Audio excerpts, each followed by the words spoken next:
I stepped down on a pine cone, right? And then, whoa! There goes my ankle. Pine cone, you know? Hello, I'm Abby. And next week, we have Fine, You Pick, Existenz. But this week, we have a very special interview with a actor named Mr. Ryan O'Neal. And I had a great time speaking to him. I learned a lot. And without further ado, Mr. Ryan O'Neal.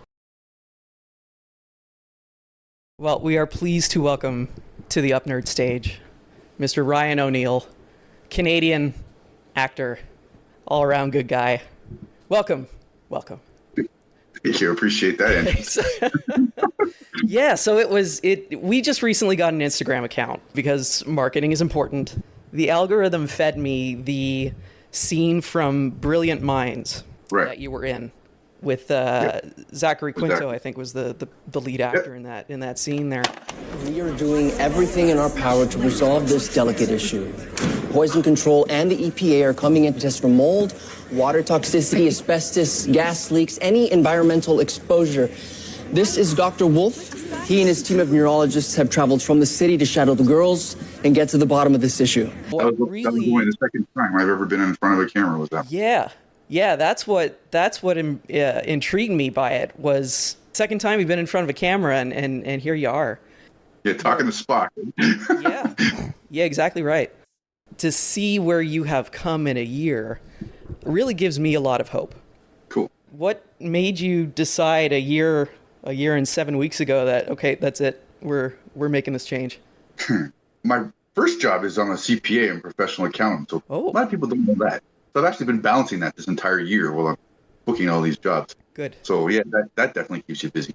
But I'm an absolute movie super freak. You couldn't find anybody that knows more about movies, I don't think. All right. I own 800 4Ks, Blu-rays, just super freak my entire life. Huh. And yeah, I've never been in front of my camera ever until a little over a year ago. And people kept telling me, well, you should just go do background just for kicks. And I'm like, well, I watch all the extras on the Blu-rays and few people actually watch those. So I'm like, why not just go watch it in real? So, okay. So I signed up for this background agency and 4 in a row. So yeah, the first one was a movie with Linda Hamilton and I'm sitting right behind her. And the next one was that Brilliant Minds with Zachary Quinto. And the AD comes up to me and she says, yeah, you want to kill this guy. So I'm giving him the death stare for 5 hours. So that's fun. And then the third one, I was with the entire cast of Murdoch Mysteries in the police station. Hey, Murdoch Mysteries! And then the fourth one was Alexander Skarsgård, Murderbot, and me and my friend are playing space cops, and we're going up and down the stairs, and we're shaking his hand and giggling around and laughing. 75 extras all looking at us going, how'd they do that? Right? So yeah, going one-on-one with Alexander Skarsgård, fourth time in front of the camera. So I'm like, you know what? I think this isn't just for kicks anymore. I think I like this. And they keep picking me for some reason to be right in the middle of the scene with all these major actors. So I went and started looking into how to do some training and how to do principal acting instead of background acting. Mm-hmm. And once I got that done, then I found the best photographer you could ever find. So you get the awesome headshots. And the classes I was doing, you would do 6 weeks straight of monologues, one-on-one. And anybody who wants to be an actor, that's what I would recommend. Don't go to a group class first. Go to one-on-one because that's what you need at the beginning. And you spend the whole hour just together, and you got to memorize every week. You got to memorize 1 to 4 pages of a monologue and tape it, and then there's your demo reel right off the bat. You don't have to have real footage because obviously you don't have any. Yeah. So you make a monologue. You make a monologue demo reel, and then you start applying the stuff, and that's what I did. And they started calling me back. Yeah, and I don't blame them. You've done a lot of commercial work. So what came first after you said, okay, I'm gonna stop doing the background? I'm guessing you were on what's that website for background actor casting? No, I got an agent. So you just there's hundreds for just background work. Yeah, oh yeah, really? There's tons. Okay, we're gonna talk later. Yeah, sure. They were calling me every day. They're calling me every day. And I'm like, well, I got to do my accounting job, so I can't go every day. Yeah. But yeah, when I started, I'm like, yeah, they'll call me once a month maybe, and then all of a sudden they're calling me every day. I'm like, okay, so apparently I'm good at this background stuff. So then I went into the principal stuff, and I started booking there too. So it's like, okay, good. The trend's continuing. Mm-hmm. So the very, very first thing I ever did is actually no one will ever see because the client didn't use it. Did a commercial for a mattress, and they thought it was too funny. We did a Ghostbusters parody, and they thought it was too funny. so they didn't use it. But that was the very first thing. I have a copy, but there isn't one in the wild. So that was the very first thing I ever did, was a commercial for a mattress. Did you have lines, or was it just physical comedy? We did the the original Ghostbusters where they have the ad to hire the Ghostbusters, the three of us. So I was Dan Aykroyd, and I did the impression, and I did the whole thing related to buying a mattress. so yeah, they thought it was too funny. So I was like, I'll take that as a compliment, actually. So yeah. I did actually want to point that out, because you've got a lot of your stuff on your Instagram, which is fantastic for research. You and your comedy instincts and your physical comedy are spot on. I am going to be studying it. That little Shreddies commercial where you just do the little tap on the little lid. Oh yeah, the Shreddies commercial. That was improv too, that part. They told me just get out of the chair. I'm like, okay. So then look what happens, right? Yeah. But in terms of acting and getting into it, so you're originally from Hamilton. I'm still in Hamilton, yeah. Yeah. So did you, or do you have to do a lot of travel for the extra work? Do you find the industry's really kind of popped up in that area? Oh yeah, everything from the first. I did the background for 3 months, and I don't do it anymore. And then the last year is all principal, but the entire 13 months or so, it's all 80% is Toronto, and then I've done a few in Hamilton, and then Mississauga, and a couple in Niagara, but 80%, 85% is in Toronto. Yeah, so you should see my 407 bill. It's nasty. I was gonna say, yeah, they have toll roads there, don't they? It's scary. Yeah. I can't deal with that traffic, so I take it a 407. I want to go back a bit. You mentioned having a significant collection of films and the like. What stuck out to you initially that made you that interested in the process to want to be a part of it? Star Wars, right? So yeah, I'm an 80s child. Well, I was born in the 70s, but mostly 80s child. And yeah, I went to the drive-in to see Star Wars, and then Empire Strikes Back, Return of the Jedi in the movie theater with my parents, and that's it, right? You're stuck. You're hooked. Yeah. Kind of, yeah. Eh? We don't. And look at the 80s. So I grew up with Back to the Future, Gremlins, Indiana Jones, all the good stuff, Breakfast Club, and then I didn't see these in the 80s because I was too young, but they're still awesome. It's like Revenge of the Nerds and Terminator and Predator, like all the amazing movies you can think of are like 80s movies. Yeah, I'm a little older than Abby, a little less than you. We're close in terms of age, but yeah, in terms of film and the like, I remember that one of the first ones that truly kind of blew me away was Terminator 2. And I mean, I saw it when I think I was 11 or so when I first saw it. But even then, I could kind of appreciate some of what went into it, and so I figure that's probably the same kind of thing that drew you to Star Wars. Yeah, absolutely. Like Terminator 2, I seen it. Terminator 1, I was too young. I couldn't because I was restricted. But I seen Terminator 2 in the theater, and I was like, look at this movie. That was the first one with the major special effects that were incredible. And yeah, all of them. Like I did see Predator 1 in the movie theater. That one wasn't restricted, which I don't understand. But that one completely blew my mind. It's still one of my top 5, top 10, probably top 5 movies of all time. And yeah, you've never seen the original Predator? Oh my God. No. Yeah.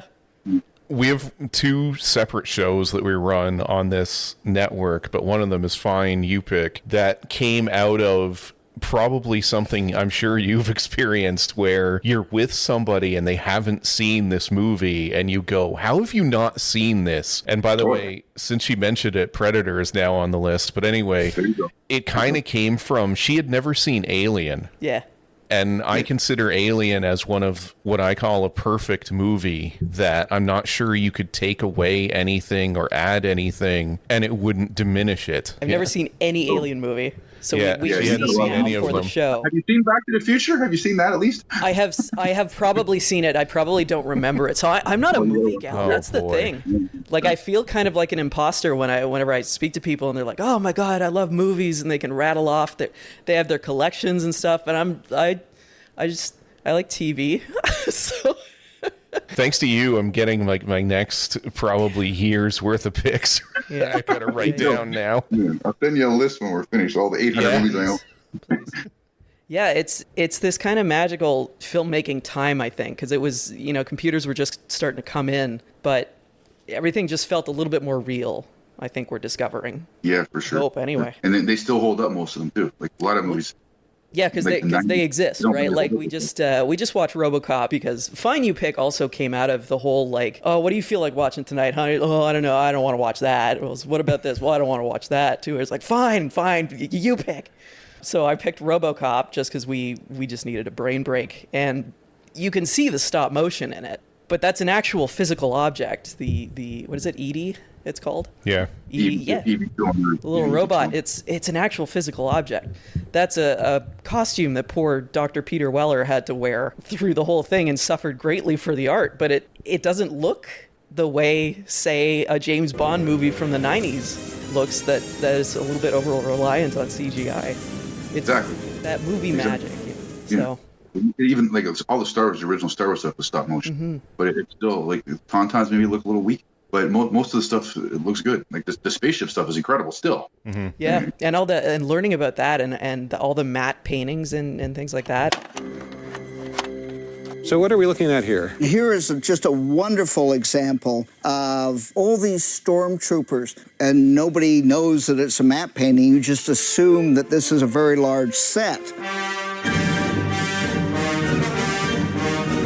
I've been acting for a while, and then I took a little break. Nothing professional. But it was, as you say, I kind of wanted to see how the sausage was made as well, because we also watch DVD extras and Blu-ray extras. And now I'm starting to think, like, okay, well, if I'm going to pretend like I know what I'm talking about, I should probably go experience it myself. So I can only imagine that even if you're, a background actor on set and you have no lines, things like that, I imagine that so long as you're not getting in anyone's way, you can probably learn a lot. Yeah, absolutely. Like they said, that first 3 months that I did background before I switched to principal, the very first set I did, like I said, was that movie with Linda Hamilton. And they sent everybody back to holding, and I just stayed. I'm like, what is that big giant black curtain thing? Like I'm watching that to do the lighting, and I'm just like sitting there going, oh, okay, that's interesting, that's cool. And some of the people on the crew were actually smirking at me. They're like, this guy, like they actually appreciated it. I think they're like, okay, this guy's actually here because he likes it. Yeah. I mean, why? I got to figure, because background work is a lot of long days, mostly just standing around, I think. Yeah. First one there and the last one to leave, and you do like a couple hours of work. Yeah. On a related note, is there anything that really surprised you the first time you got on set that you didn't expect? Yeah, actually, I got lucky. Actually, a lot of things I've gotten lucky with. It seems like fate is destined me to do this stuff. So the very first thing I ever did, in front of a camera, and again, I hadn't even done any training yet because I just went this background just to screw around. And we're in the courthouse, and they wanted us to talk before the lawyers come in. And I found out later that some of the background stuff, they just want you to have your mouse move, which is like, even if you're good, that's hard. That's very annoying, right? But they actually said to us, like, just talk, because the audio's not on. So just talk. So the woman beside me, I'm standing beside her, and again, I'm super uncomfortable at that point because it's the first time I've ever done it. And I looked at her, and I'm like, okay. And I just went into straight crazy improv stuff. I'm like, so what are you doing after? You want to go to Vegas? You want to get married? Right? And her jaw dropped, and she's like, what? Right? And we sat down, and she looks at me, she goes, I'm staying with you for the rest of the day. Aww. Like you just made me feel super comfortable here. And so the fact that they let us talk because they knew it wouldn't be in the movie, that like pit in your stomach, that's like, what the hell have you done? Why are you here? Right? If we had to like mouth it, probably would have got hurt, because that's uncomfortable even when you know what you're doing. Yeah. But the fact that I just let it loose, and that's where I discovered, okay, I think you actually are supposed to be here. And I just let it loose, and literally, like I said, this woman was like, oh my God, I'm so glad I'm sitting with you, because you just calm me right down too, because she just reacts naturally to my craziness, because she doesn't know what's coming out of my mouth, and she doesn't have to act now. And I was like, yep, I'm comfortable, I'm good, what's next? And so it was kind of lucky that the first thing I ever did, they let us improv, and I just let it loose, and look where I am now, right? And you'd never done any of this in like school, like not even high school theater, or? Nope, never. It's all. I've always wanted to be a director, because I watch camera angles and lighting and music. Especially music. Music's my favorite thing in the movie. And I looked into going to night classes with the job, and all the directing classes are full-time courses, and I couldn't. So I'm like, okay, well, that's not going to work. But what I've realized is having the director brain, that I call it, works incredibly well for this acting stuff, because you just know what to say and where to go and what to do before the director even tells you what to do. Yeah. And it just seems to work, because my brain is movie brain. And that's what's helped me massively. This is why I caught on so quickly. Yeah, I'm thinking back to like I'm remembering that scene where you say pine cone like 14,000 times. You got your little foot up there. Look, you see my ankle? I stepped down on a pine cone, right? And then, boom! There goes my ankle. Pine cone, you know. Doctors never saw anything like it. Freak accident. How'd it happen? I don't know. No one knows. There's no answer.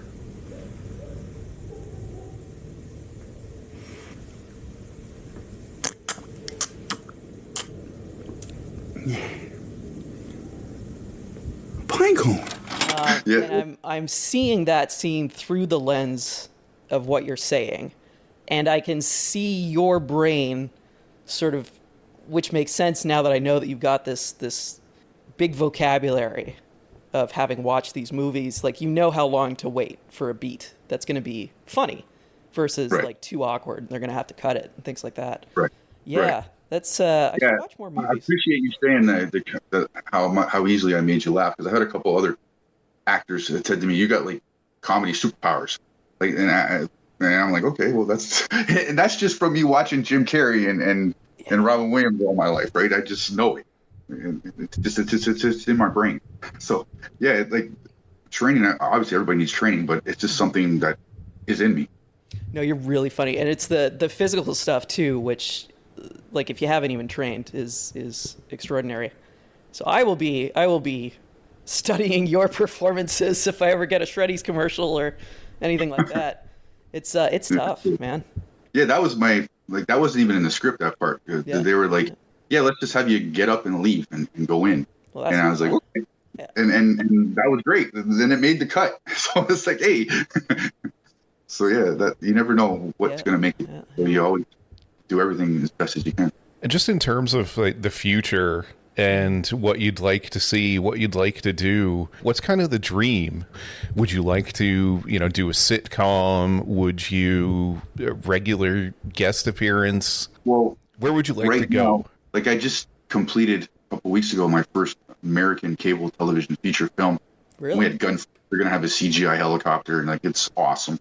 And it's like, okay, I got my like legit, like big, not big budget, but to me big budget movie, and that's what, if I could do that for the rest of my life, we're good, because this is not work. This is fun. Yeah. And if you can do something that you love this much and it's not even work, then that'd be amazing. So the number one goal, like, which we'll probably never get, is obviously being a Star Wars movie and then being a Michael Bay movie. If I do those two things, I'm good. I'm done. Right. And I think number three is I want in that Alien. I want in Alien Earth season 2. I want in an Alien.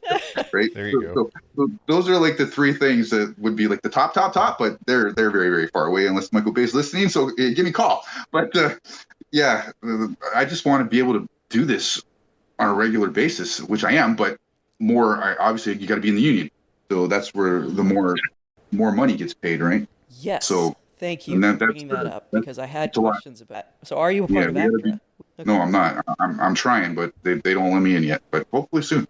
Why? Is it just because the projects that you've been doing aren't ACTRA projects, so that you don't have your? Correct. You have to do a union project to get into the union. So yeah. Okay. Yeah, everything. So, Well, I've done a couple of union projects, but they didn't count.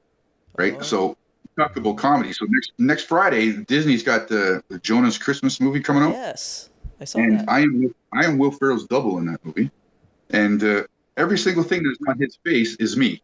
Right. So I danced in front of 2,000 people at a Jonas Brothers concert in Massey Hall in the front row, the 4 songs, and Disney crew giving me high fives, and they sent my footage to Will Ferrell to watch. And that's a massive, giant project, but because I didn't talk, I don't get the credit. Yeah. Interesting. But it's the most awesome story of all time, right? Like, Yeah. you can get credit just from saying one line, but I got to like dance in front of 2,000 real people, not background, not actors, real people. And half of them thought I was Will Ferrell from a distance because I had the wig on and had the Jonas Brothers shirt. And that was an incredible experience. And the most important thing is I was pretty good before then, but there ain't nothing that can scare me now. When you go do something like that, you're not afraid of anything. Yeah, that's what kept me from doing this for a long time, was just fear of like, oh, nobody's gonna looks, or I'm too old, or I'm too young, or they're gonna. For women, it's more like they're gonna make you take your shirt off. But yeah, no, I and it's been a year, and you have like 66 IMDb credits. Well, no, I have 34 IMDb credits, but I've done 66 things. Yeah. Well, I was gonna the other 33 are coming. So. Yeah, well, some of them they don't give the commercials. You don't get credits and stuff, but don't you? I've done at least 65 things in the year, and I did I'm doing 2 movies today. Like I already did one this morning. I'm talking to you. And I'm going back at 7 and do another one. Right. This is what I do on my weekends. Really, and it accommodates your day job essentially. Yeah, well, sometimes you have to do the stuff during the week, so then I'll do the accounting during the weekend. So I've had 2 different periods where I worked like 35 days in a row between the 2 jobs. So yeah, I don't get holidays anymore. I just work. But like I said, this isn't work. You really have to be in a speaking role in an actor-approved project. Just 1 or 3? Because SAG, I think it's 3. Well, the 3 is to get full actor. 1 is good, and then you become an apprentice. Okay. Or you can do 200. You can do 200 hours background. You also can. Okay. You must. But if you want to do speaking roles, like a lot of people do that, and now they're stuck because you can't do non-union jobs if you're in the union. So how are you going to build your resume if you got in through background? You need to do speaking roles, and you can't because obviously they're not going to hire you on a union project, which is like the big time stuff unless you've done it. So you don't really, unless you're just happy to do background, then you can get into actor with 200 background actors hours. But if you want to be a principal actor, you need to get in like doing a credit. Yeah, and we like the union. The union is good. Unions are good. Yeah, it's all good. I'm just saying it's door haven't opened yet, but hopefully that's obviously the number one next goal is to do that, because basically 80-90% of the stuff you see is all union stuff. I'm just impressed that you have been working so steadily, rather I guess that there's this breadth and volume of work available to non-union actors, because I don't know anything about this. I'm assuming that I can't get an agent unless I'm already part of ACTRA, but to be part of ACTRA, I got to have an agent. And nope, anybody can get an agent. You got to have, number one is the headshots, most important thing. You find the guy, and I know the best guy. And like I said, do the monologues for a demo reel. Demo reel doesn't have to be footage at the beginning. It can just be 2.5 minutes of you doing 4 or 5 30-second speeches. Yeah. And then you can send it to agents, and they'll hire you, because some of them, there's all different tiers again, right? Like some agents want union people for like the big giant projects, but the commercial stuff is all non-union. So most of the commercial stuff. So agents will hire people with less experience to help get into the commercials and build your experience out. I'm learning. So yeah, you never say you can't, because how did I do this, right? I never been in front of a camera in my life, and look what happened. Yeah, so, that was part of my of Abby's season 2 character arc in season 2 of the UpNerd podcast, was figuring out that nihilism means nothing matters. So just do it. Just do it. Yeah, if you're afraid the camera will catch it, it catches everything. Yeah. Right. Like even that Shreddy's commercial, like that first scene there where it's like super close up. Like we did a few wide shots, and then we took a 10-minute break, and I come back and the camera's like 5 feet away from me, and I'm like, oh, that's a little close. But you just beat it down. You're like, whatever. Right? It is what it is. If you're worried, you're done. So you can't be scared of anything. But that's the thing. So I'm a theater actress. You can smell the theater on me. You can hear it in my voice right now. So I'm used to the big movements, right? Whereas you grew up on movies. So which probably helps. Yeah, I've met a few theater actors, and they say they have a hard time adjusting because they want to be big. But when it comes to comedy, I like to be big because it's fun, right? So it's just the instinct of when and not do it. A lot of classes, they want you to be still all the time. They're like, there's only one Jim Carrey and there's only one Robin Williams, only one Will Ferrell. And I'm like, yeah, well, I do what my gut says, and if the director don't like it, they'll tell me. Yeah. Right? And the comedy stuff, they usually like it. So there's nothing wrong with big, but it has to be in the right spot, obviously. And I would say to anybody that's auditioning, they call it, it's not my term, I read it on Instagram, I think it's called the dangerous actor. They refer to Walter Goggins quite a bit. But you just do something crazy, like not super crazy, but just something different that's not in the script during an audition, because they're watching the same thing over and over again. Then you do something nuts, and they're like, "What's this guy?" So that could backfire with some people, but most of the time it will work because it's just something different. But it has to fit, obviously. So that's, again, you need to have the instinct. You can't just be doing crazy stuff that doesn't fit. But if it fits, like I do that almost every audition, I'll do something that doesn't make sense, but it does make sense, and it's to stand out, do something different. Well, and you're booking. So you must be doing something right. Yeah, and it's more fun too, right? It makes your brain work, the creativity. Yeah, no, it's funny that you mentioned that, and it makes me feel a little bit better. I again on Instagram, Amy Jo Berman, who used to be the vice president of casting at HBO, offered a free seminar on how to audition things like that. She said essentially pretty much the same thing, which is that when you receive a script, you're going to read it, you're going to take note of what your initial reactions are, and then you're not going to do that because everybody's going to read the script that way the first time. And people who are, she calls them amateur actors versus professional actors, people who are amateur actors are going to give you that same performance that is expected, that is anticipated by these casting directors, because it's, as you say, they see 1,000 tapes a week of the same scene. So anything that just stands out that little bit, and it doesn't have to be big, it just needs to be something that takes them out of the daydream, if you will. They just want to see something interesting, because if it's interesting to them, and they're professional TV watchers, if you will, in theory, it will be interesting to the audience as well once, you know, the actual TV show gets made. Yeah, but again, you have to use your instincts, and you can't go over the top for no reason. Yeah. And comedy is easier. You can even like improv a little bit. But that's the easiest of them all, right? There's certain scenes, especially if it's only a half-page scene, you can't do a lot to change it. You just try to do it as best you can. So you can't always do it, but there's times where you'll just get the bell to go off. Okay, let's do something here. Yeah. Right? But it depends on the script, obviously. Yeah, you kind of have to read the room a little bit. Exactly. Which again, you have incredible comedy instincts. This is not easy for most people to really stick it. I mean, other people have other strengths. They have those, you know, sort of dramatic instincts, if you will, and things like that. But yeah. Yeah, it's funny. Like, and again, there was more comedy movies from the 80s to the 2000s. They don't, if you think about it, they make more TV shows. They don't really make comedy movies that much anymore. And there aren't, like, the sitcoms are, I don't really think they're that, like, there used to be one like every 10 minutes. So actually, I do more bad guy roles than I do comedy. So I have that kind of lucky thing that I can also scare you, which is really hard to do. If you're funny, you're usually not scary, right? But what do you, I can do both. Which do you prefer? I think it's like 50. I think it's like 51% to 49%. I would probably pick comedy, but it's like an adrenaline rush to see, because I've done stuff and I've seen the entire crew blow up laughing as soon as they all cut, and you just get this massive rush, right? Like you just made the entire room laugh. You're like, yeah, that's a massive rush. But then the other one, like, you can see the crew too. They just start, like, they just go into a zone watching you when you just start ripping the lines that are scary. So there's an adrenaline rush to scaring people too. So they're both really good rushes. But yeah, I'd say comedy's just a little bit ahead. Maybe 55-45. We'll go with that. But I like them both because they're both different things, and they're both not they're harder than they look to do. They're not that easy. Yeah, and like, everybody's always calling me Will Ferrell, and he doesn't need to do it. He's a superstar, but I don't really know anything he's done that's scary. But Robin Williams could scare the hell out of me. So there's a guy that was funny that could also scare. Yeah, 1 Hour Photo, for example.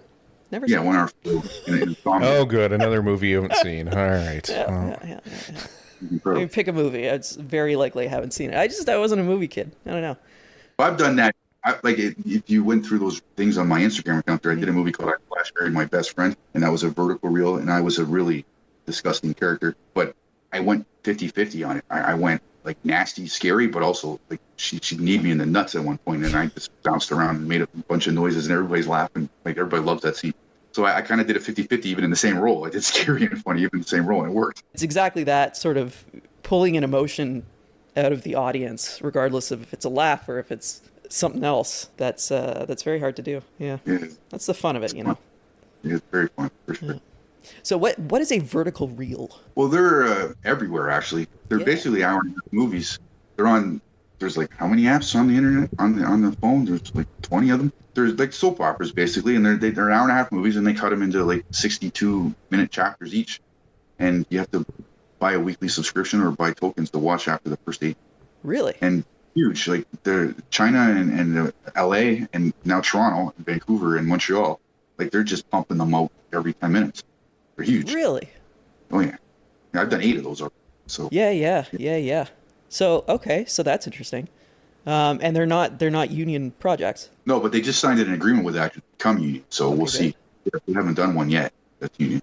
But yeah, they're mostly all not. I can imagine that Actro would really have something to say about that, you know? Well, they're good now because they see how much business they're making. Like, they're that like they said, that one I did this on an app called Real Shorts. And last time I checked, that 22 million views already. Like, 22 million people watched this movie.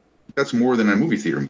because people are on their phone and they want to watch. It's easy. It's like this huge audience because it's just convenient. I'm thinking of that David Lynch quote where he mentions that, like, people just watch movies on their phones now. Now, if you're playing the movie on a telephone, you will never in a trillion years experience the film. You'll think you have experienced it, but you'll be cheated.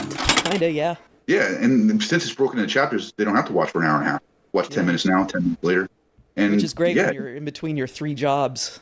On the they're here to stay. They're a monster business, yeah, for sure. All right. I mean, it clearly fills a need.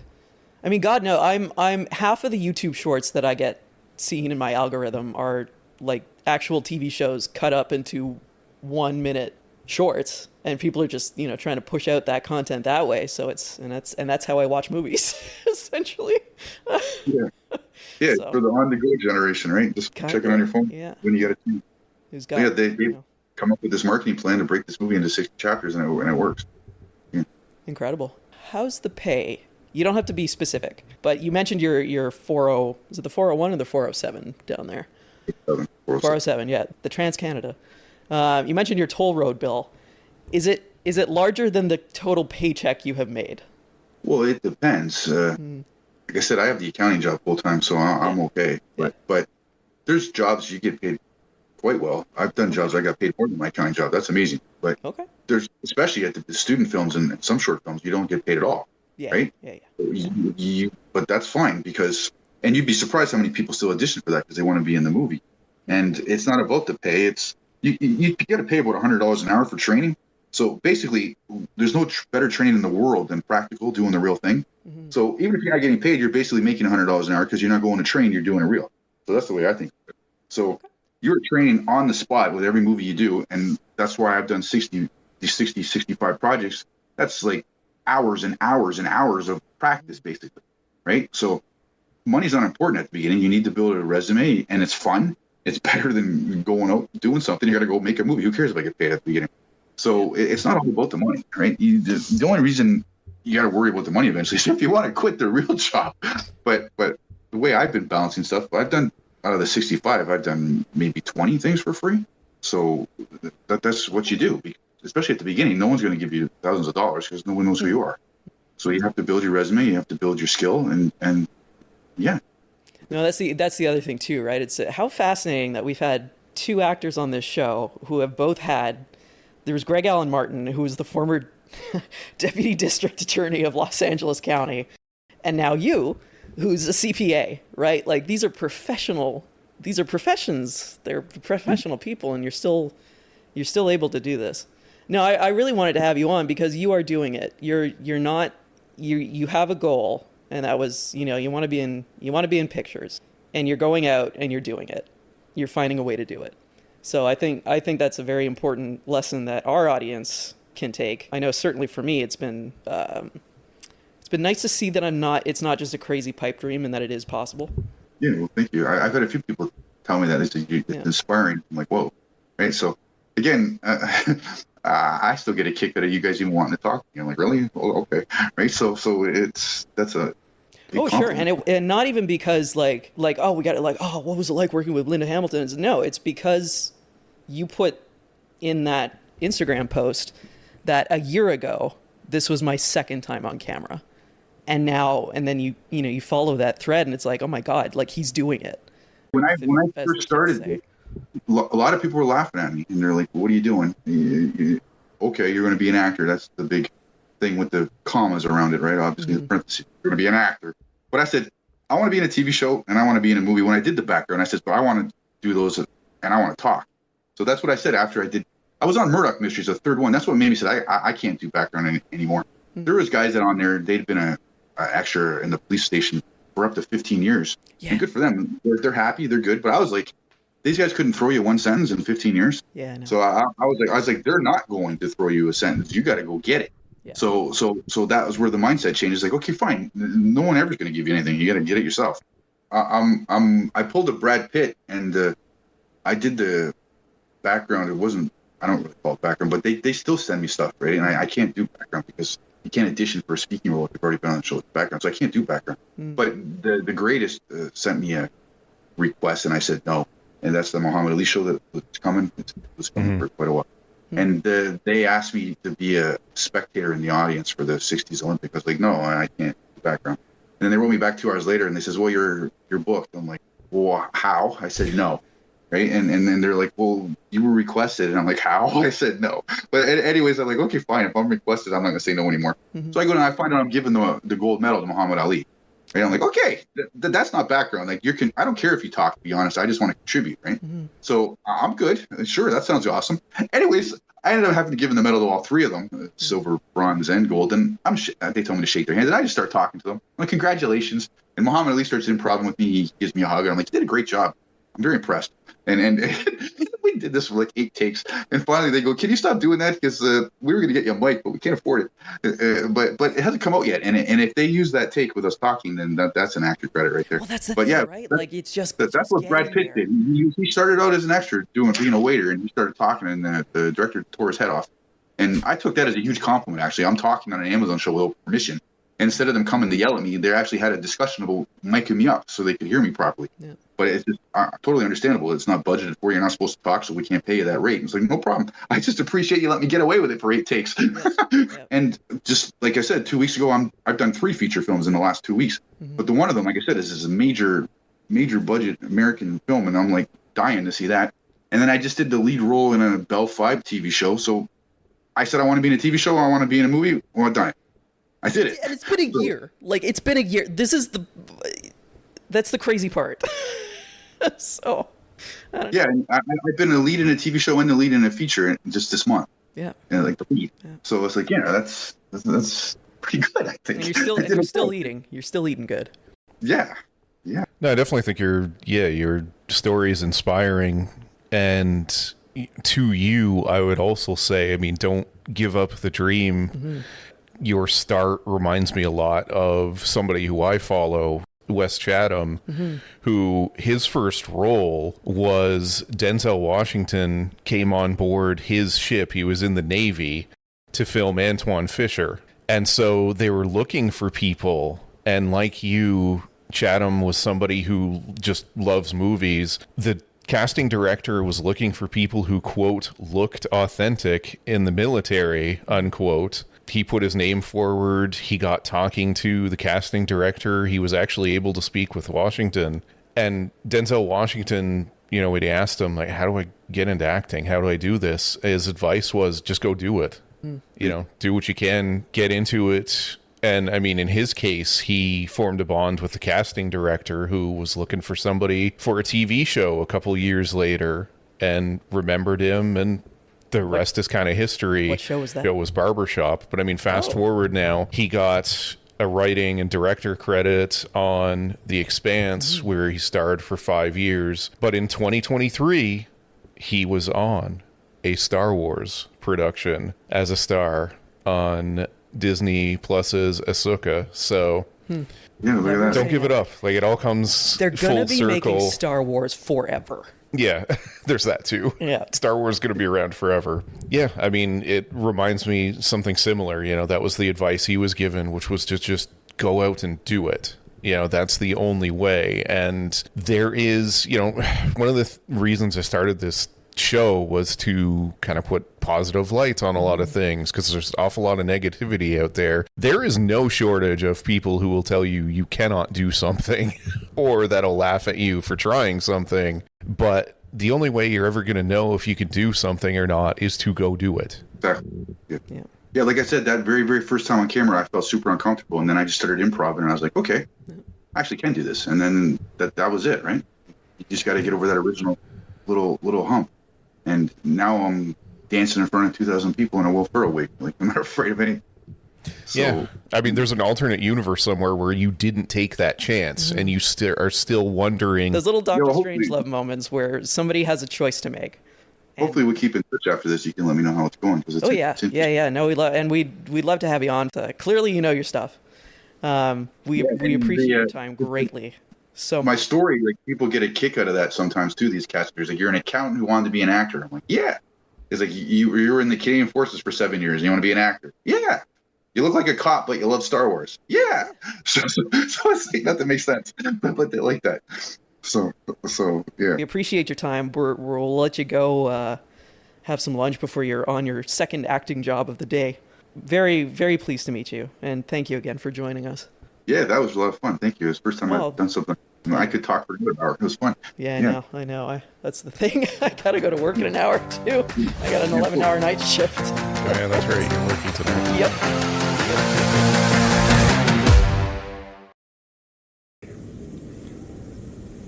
Pinecone.